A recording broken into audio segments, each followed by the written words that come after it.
அனைத்து ஊடக நண்பர்களுக்கும் பத்திரிகை நண்பர்களுக்கும் வணக்கம். இன்றைய தினம் உங்களுக்காக நாங்கள் குரல் கொடுத்தோம். செய்தியாளர்களுக்கும் பத்திரிகையாளர்களுக்கும் ஊடகவியலாளர்களுக்கும் அவருடைய பாதுகாப்பு குறித்து சட்டமன்றத்திலே பேசுவதற்கு அனுமதி கேட்டோம். அனுமதி மறுக்கப்பட்டது. நாங்கள் வெளியெடுப்பு செய்திருக்கின்றோம். கிட்டத்தட்ட 10 நாட்களுக்கு முன்பு ஊடகவியலர் திரு சவுக்கு சங்கர் வீட்டில் 24/3/2025 அன்று காலை அவரது தாயார் அவர்கள் தனியாக வீட்டில் இருந்தபோது சுமார் 50 பேர் கொண்ட கும்பல் அத்துமீறி அவருடைய வீட்டின் கதவை உடைத்து உள்ளே நுழைந்து தாக்கல் நடத்தி அங்கு இருக்கின்ற பொருட்களை எடுத்துச் சென்றதுடன் அந்த பொருட்கள் பல பொருட்களை அடித்து நொறுக்கியிருக்கின்றார்கள். மற்றும் படுக்கரை, சமையலறை, சமையல் பொருட்கள்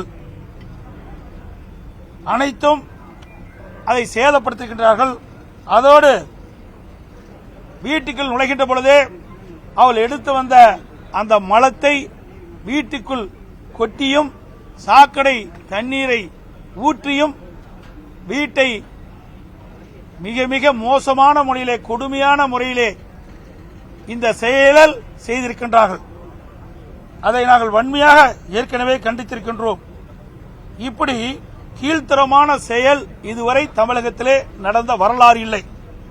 ஜனநாயகத்தின் மீது நம்பிக்கையுள்ள யாரும் இதை சகித்துக் கொள்ள மாட்டார்கள். உண்மையில் இந்த சம்பவம் கொடுமையின் உச்சம், அராஜகத்தின் வெளிப்பாடு. தூய்மை பணியாளர் போர்வையில் இந்த குற்றச்செயலில் ஈடுபட்டவர்கள் மற்றும் இதற்கு பின்னணியில் உள்ளவர்கள் மீது சட்டப்படி கடுமையாக எடுக்க வேண்டும் என்று அப்பொழுது வலியுறுத்தினோம். ஆனால் அரசு நாங்கள் கொண்டு வந்த அந்த தீர்மானத்தை அவையிலே எடுத்துக் கொள்ளவில்லை. பிறகு அதை கவன ஈர்ப்பு தீர்மானமாக கொடுத்து அரசுடைய கவனத்திற்கு கொண்டு வந்து இப்படி பட்டம் பகலில் ஒரு வீட்டில் அத்துமீறி நுழைந்து இப்படி கொடுமையான செயலை செய்திருக்கின்றவர்கள் அரசுடைய கவனத்திற்கு கொண்டு வந்து அவர்கள் சட்ட நீதியாக தண்டிக்கப்பட வேண்டும் என்பதுதான் எங்களுடைய நிலைப்பாடு. அந்த வகையிலே இதை அரசுடைய கவனத்திற்கு கொண்டு வருவதற்கு எங்களுடைய இயக்கத்தினுடைய சட்டமன்ற அதிமுக எதிர்க்கட்சி துணைத் தலைவர்கள் ஒரு கவன ஈர்ப்பு தீர்மானத்தை கொண்டு கொடுத்தார். அதை எடுத்துக்கொள்வதாகவும் சட்டப்பேரவையில் தெரிவித்தார்கள். ஆனால் நாளாக ஒவ்வொரு முறையும் நாம் சட்டமன்றத்தில் எழுந்து கேட்கின்ற பொழுதெல்லாம் அதை நிராகரித்தார். இன்றைக்கும் நாங்கள் அவருடைய அறைக்கு சென்று எங்களுடைய சட்டமன்ற எதிர்க்கட்சி துணைத் தலைவர்கள் இந்த கோரிக்கை வைத்தார். இன்றையாவது எடுத்துக் கொள்ளுங்கள் என்று சொல்லி அதை எடுக்க மறுத்துவிட்டார்.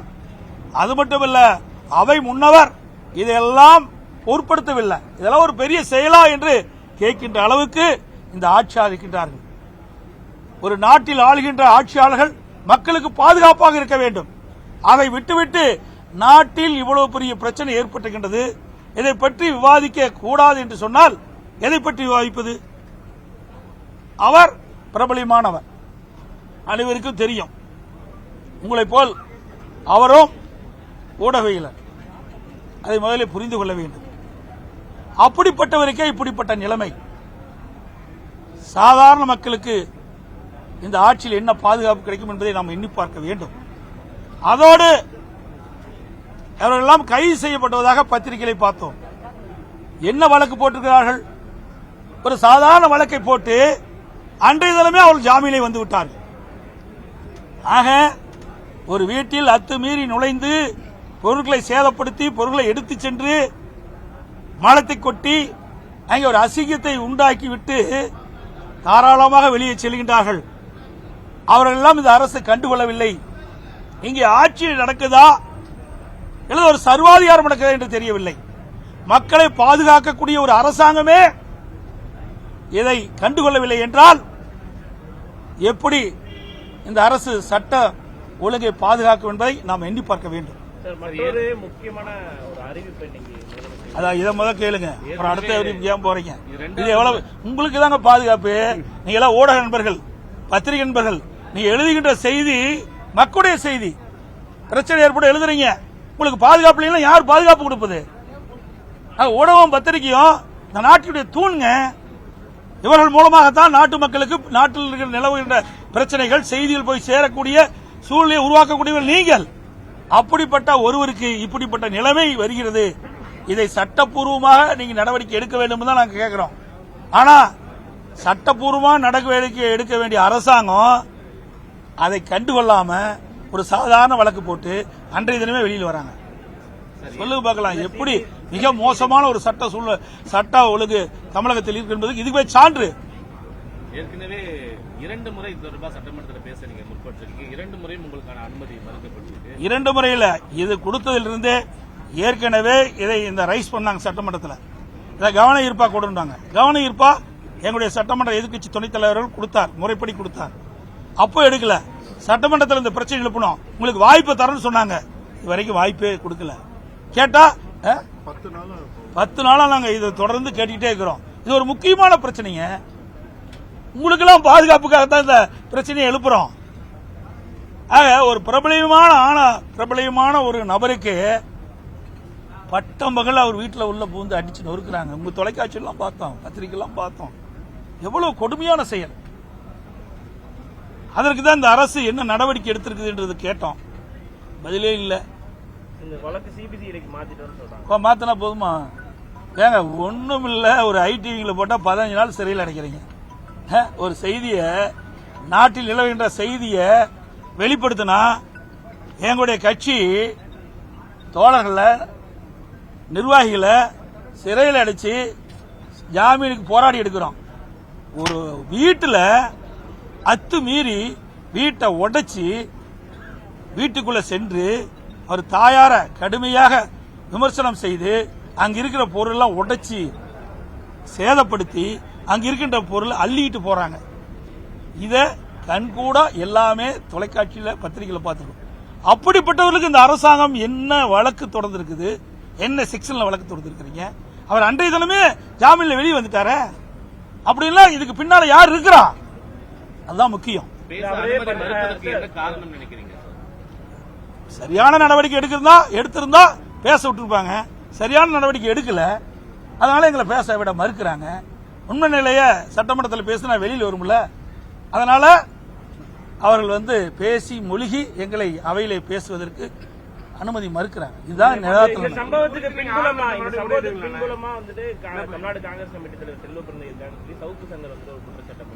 அதுக்கு நாங்கள் உள்ளெல்லாம் போகல. எங்களுடைய கோரிக்கை, ஜனநாயக நாட்டில் அனைவரும் சமம். இது ஒரு மிகப்பெரிய ஜனநாயக நாடு இந்தியா. அதில் தமிழ்நாடு மாநிலம் இருக்குது. தமிழ்நாடு இருக்கிற காவல்துறை, ஸ்காட்லாந்து காவல்துறைக்கு இணையாக போற்றப்பட்ட காவல்துறை இன்றைக்கு கைகட்டி மௌனம் சாதித்து திமுகவுக்கு ஏவல் துறையாக செயல்படுவதுதான் மிக மிக கேவலமா இருக்குது.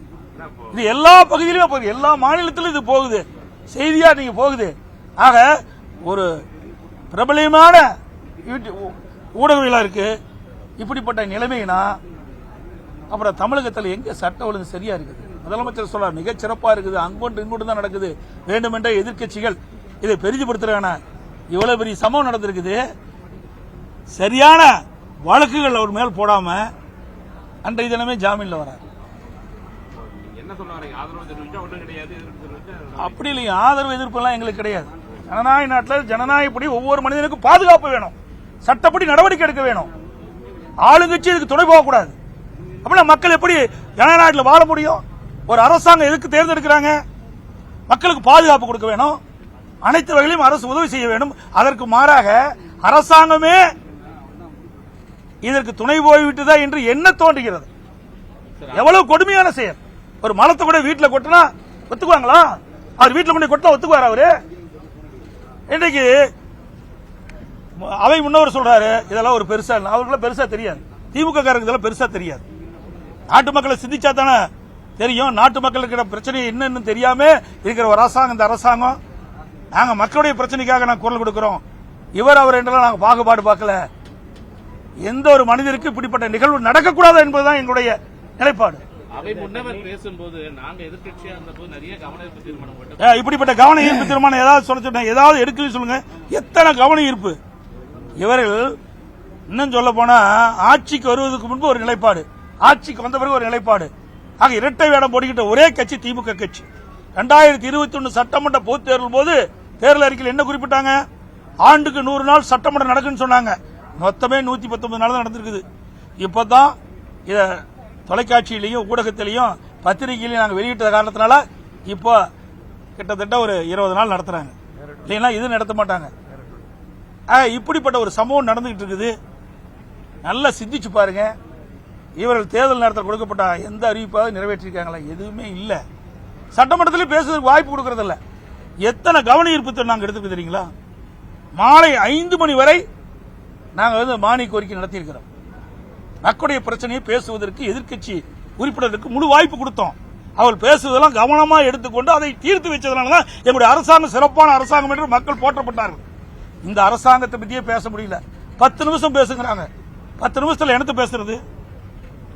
ஏங்க, ஒரு இலாக்காவுடைய பிரச்சனையை 10 நிமிடத்தில் எப்படி அதை சுருக்கமா பேச முடியும்?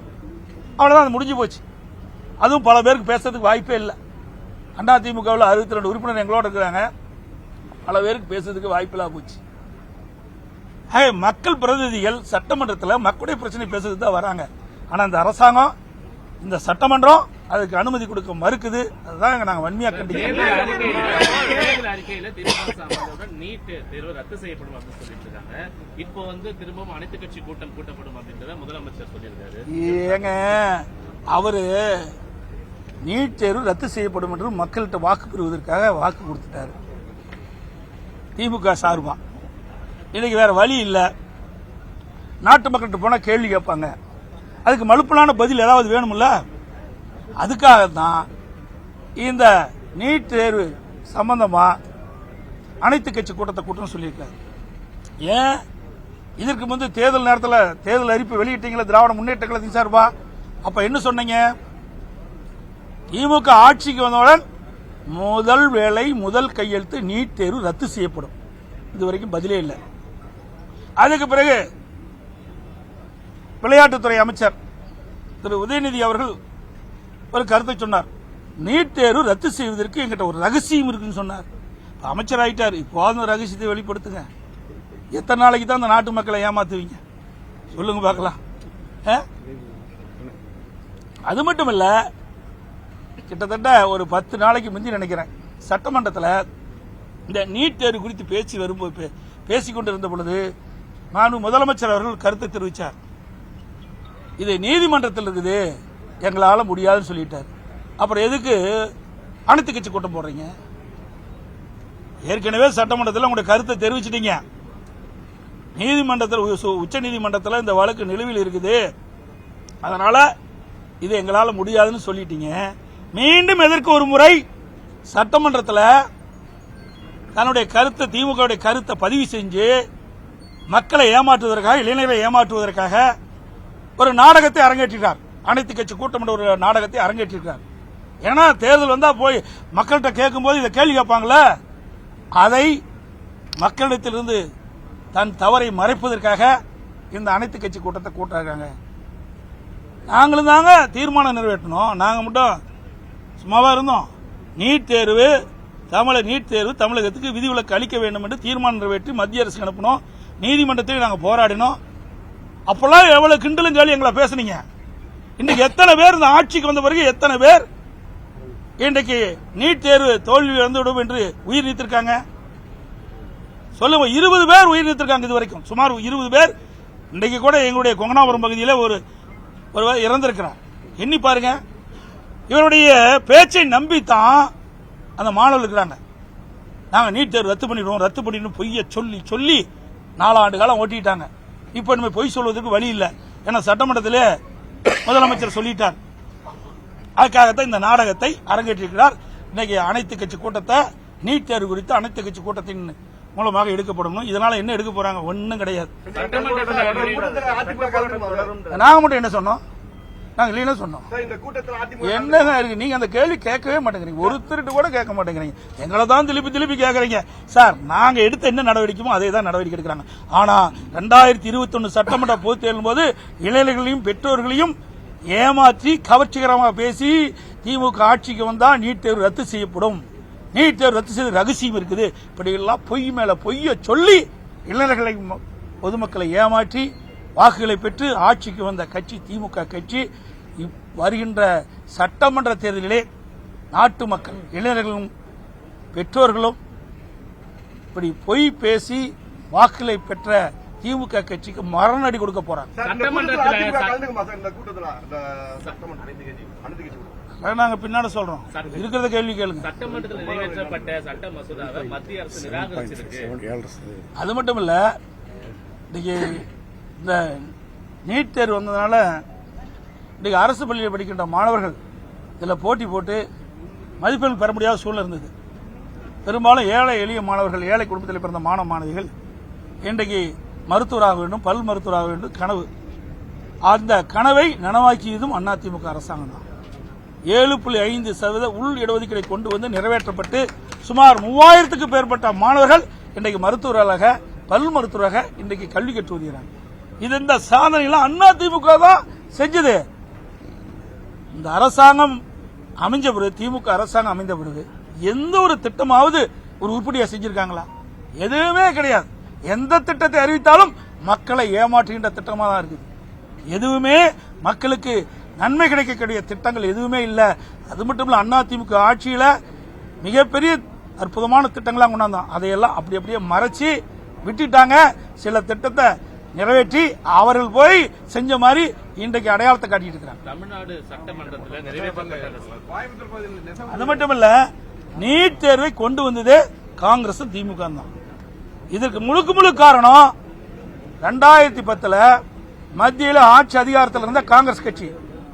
அந்த காங்கிரஸ் அமைச்சரவையில் திமுக அங்கமைச்சர் காந்தி செல்வன் மத்திய சுகாதார இணை அமைச்சராக இருந்தார். அப்பொழுதுதான் அந்த நீட் தேர்வுக்கு கையெழுத்து போட்டாங்க, நோட்டிபிகேஷன் அறிவிச்சாங்க. அப்ப இதை கொண்டு வந்ததும் காங்கிரசும் திமுக தான், அதை எதிர்ப்பதும் திமுக தான். இப்படி இரட்டை வேடம் போடுகிற கட்சி திமுக கட்சி.